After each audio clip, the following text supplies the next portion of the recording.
In a subway station, Andreas Ramsfjell watches a couple kiss. It is a weird kiss, very methodical and with no passion in it, as if they were doing it because they must and not because they enjoy it.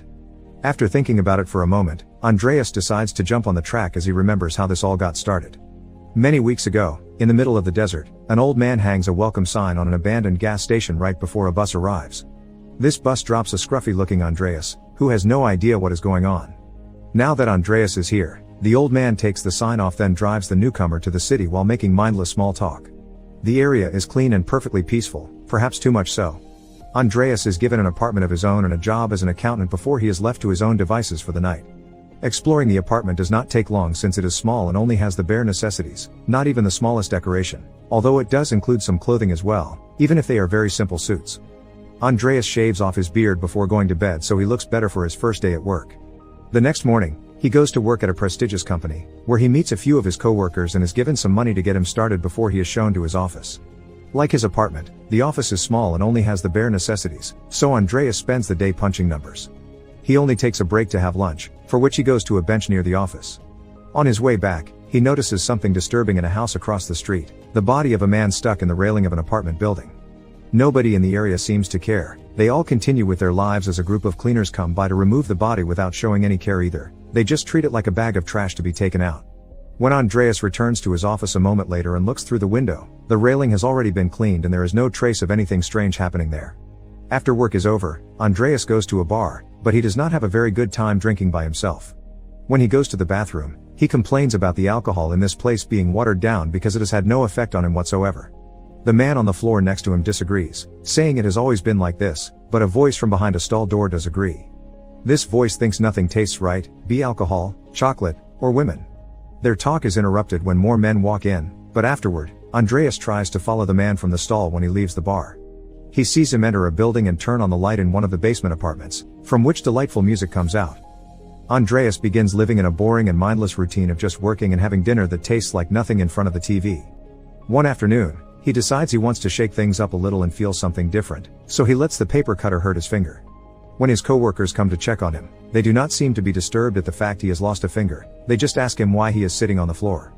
Andreas passes out from blood loss and wakes up a few moments later with his hand bandaged up in the back of a car belonging to the cleaners, who do not engage with Andreas' attempt at small talk and drop him at his apartment without a word. When Andreas goes to the bathroom to take off the bandage and clean the wound, he is shocked to discover his finger is back and well without even a scar. With a desperate need to get answers, the next day Andreas drives to the abandoned gas station in the desert and watches the man put up the sign to welcome a new person.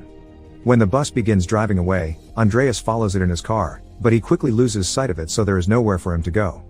Andreas goes back to work and finds his boss in his office, reminding him that they want him to be happy. They allow Andreas to ask for anything he needs, be a new computer or a new chair, and he can take as much time as needed for his lunch break. However, Andreas turns him down and assures him he is fine. Today he decides to have lunch in the company's cafeteria and joins the table his co-workers are at instead of eating alone. He manages to fit in by joining a conversation about furniture, and this earns him an invitation to a dinner party. After work, Andreas goes shopping for some nice clothes and a bottle of wine, and walks by the window belonging to the man from the bar. He tries to hear the music again, but when he comes too close, a pair of cleaners comes by and calls him out for his weird behavior. Later in the evening, during the dinner party, Andreas meets Ann-Britt, an interior designer. The two of them hit it off and agree to go on a date sometime. When dinner is over, Andreas walks her home, and they end up spending the night together. Now that his life is starting to improve, Andreas is in a better mood. He buys a plant for his office desk, gets a nicer car, and moves in with Anne. The couple works together on a big project to redecorate the whole house, and when they are finished, they throw their own dinner party for their friends. The good mood does not last long though. Soon Andreas is back in a boring routine. Chats with friends are always small talk about furniture, his nights with Anne are performative, not passionate, and all she can talk about is redecorating the house. One night, Andreas cannot sleep so he makes some nothing-tasting coffee, and when Anne checks on him, he tries to tell her about his nightmare. However, Anne says she does not want him to talk like that, and goes back to the subject of the house. Some days later, Andreas begins paying more attention to his coworker Ingeborg and decides to ask her out. After calling Anne and telling her he has to work extra hours, Andreas takes Ingeborg to the movie theater. The film is rather sad but he is the only one crying, although at least Ingeborg rests her head on his shoulder.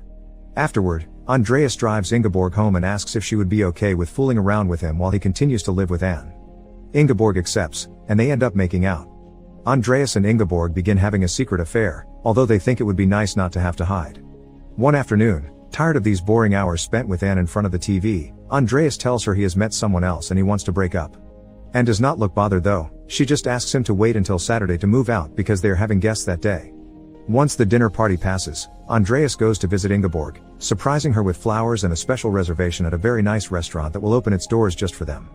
Andreas informs her he has left Anne, but Ingeborg does not look excited. In fact, she looks confused because she did not think they were in a serious relationship. Ingeborg is seeing other guys too, so Andreas asks her to dump them and come live with him. She says she would not mind doing so, but she does not sound enthusiastic about it. It is more like she is just going with the flow. Andreas tries to make her admit she likes him more or that he is more special than the others, but Ingeborg just keeps repeating all her boyfriends are the same to her. Feeling stuck in a conversation that sounds more like a broken record, Andreas leaves the restaurant without finishing his dinner. This is how the story goes back to the beginning. After watching the couple kiss and understanding he will never have passion again in his life, Andreas jumps ahead and waits for a few trains to pass. However, after 3 hits, he still doesn't get what he wants. The station's eventually close, and now that he gets to rest a few hours, Andreas gathers energy and strength to follow the light at the end of the tunnel and returns to the city. The cleaners find him and take him home without a word or even attempting to take care of his wounds. When Anne sees him, she does not react either, just tells him they have been invited to go karting with friends. Feeling resigned, Andreas accepts. A few days later, after drinking alone at the bar again, Andreas remembers the guy from the stall and tries to find him. He can hear lovely music coming out from his window again, so he climbs the side of the building to get into a back corridor and reach the basement, where he finally meets the guy, whose name is Hugo. Andreas has to convince Hugo to let him in because his new friend is scared to get in trouble for what he is inside his little room, a painting, a ceiling filled with light bulbs, and a hole on the wall where the music comes from. After promising he will keep the secret, Andreas is allowed to stay and listen to the music with Hugo. The next day, Andreas is distracted at work, which gets his boss's attention and makes him check on him. However, when Andreas begins talking about missing the real taste of chocolate and seeing children around, his boss is weirded out and leaves. Still determined not to give up, Andreas tells Anne he will be working late and begins spending his evenings in Hugo's room, making the hole bigger with various tools to hopefully escape. At first, Hugo is against it because it will get them caught, but when a lovely smell starts coming out of the hole too, Hugo decides to help. The hole eventually becomes a tunnel, and Andreas and Hugo like to sit in it and have coffee while listening to the music and hearing the adorable sound of kids laughing. One morning, Andreas goes to work only to find out he has been replaced with a new person. His boss tells him it is not firing him but inspiring him to find a new career, yet when Andreas leaves the building, he sees cleaners waiting for him outside. Not wanting to get caught, Andreas goes back inside and leaves through the back door instead. Now Andreas has all the time in the world to work on the tunnel, which becomes so big that even the neighbors begin smelling the lovely aroma and hear the music that comes out of it. They come to knock at Hugo's door, so he sends them away saying they are fixing a leak, but this only causes the neighbors to gather around the window outside. Eventually, they reach the end of the tunnel and the wall the hole is actually on. Andreas inserts his hand through it and it comes out in a beautiful, colorful bright house with the sound of children playing outside echoing in its walls. Andreas' hand is waved around and he manages to grab some freshly baked cake, which he proceeds to eat and marvel at how delicious it tastes. He is so in love with his cake that he barely reacts when cleaners finally arrive to take him and Hugo away. A few moments later, Hugo is allowed to leave, but the cleaners take Andreas to meet the city leaders, who tell him people are happy there and they are proud of that. Afterward, the old man comes to pick up Andreas and a pair of cleaners in his car while a different group of cleaners seals the hole in the basement and cleans everything so it looks like nothing happened. Andreas is taken back to the abandoned gas station and when the bus comes by to drop off a new person, the cleaners put Andreas inside the luggage compartment. While Andreas is taken away, life continues as normal in the city. Both Anne and Ingeborg get new boyfriends, and Hugo goes back to his old job. Once he gets used to all the shaking, Andreas falls asleep inside the bus, not waking up until it finally stops. He kicks the compartment door open and comes out, only to find himself in a frozen wasteland. The bus leaves as soon as Andreas comes out, leaving him alone in the snowstorm. Make sure you subscribe to Short Movies and turn on notifications so you can watch more videos like this.